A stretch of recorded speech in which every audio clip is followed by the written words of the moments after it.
একজন ভক্ত মহর্ষিকে জিজ্ঞাসা করলেন, উপলব্ধি হওয়া কী করে সম্ভব হয়?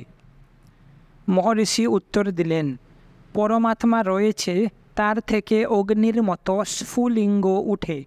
এই স্ফুলিঙ্গগুলো অহংকার। অজ্ঞানীর পক্ষে সেই স্ফুলিঙ্গ উঠার সঙ্গে সঙ্গে সে নিজেকে কোনো বস্তুর সহিত অভিন্ন মনে করে। এই বস্তুর সম্পর্ক ছাড়া এটা স্বতন্ত্রভাবে থাকতে পারে না। এই সম্বন্ধই অজ্ঞান, আর এটা নষ্ট করাই আমাদের চেষ্টার লক্ষ্য। যদি এর বস্তুর সহিত সাংকর্য নষ্ট করা যায়, তবে এটা বিশুদ্ধ থাকে আর আপন উৎসে মিলিয়ে যায়। শরীরের সঙ্গে ভুল নির্ধারণই দেহাত্মবুদ্ধি। সুফল লাভের পূর্বে এটা যাওয়া চাই। ভক্ত, কী করে নষ্ট করা যায়?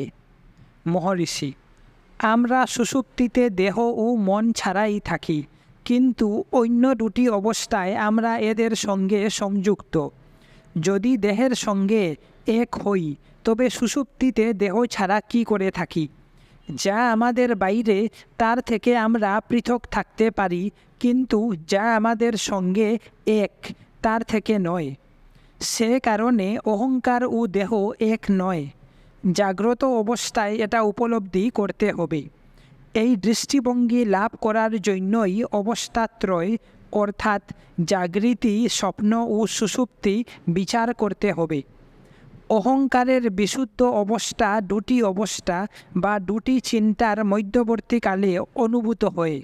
অহংকার যুগের মতো একটা কিছু ধরে, তবে অন্যটাকে ছাড়ে। যখন এটা বস্তু বা চিন্তার সম্বন্ধরহিত অবস্থায় থাকে, তখনই এর স্বরূপ বোঝা যায়।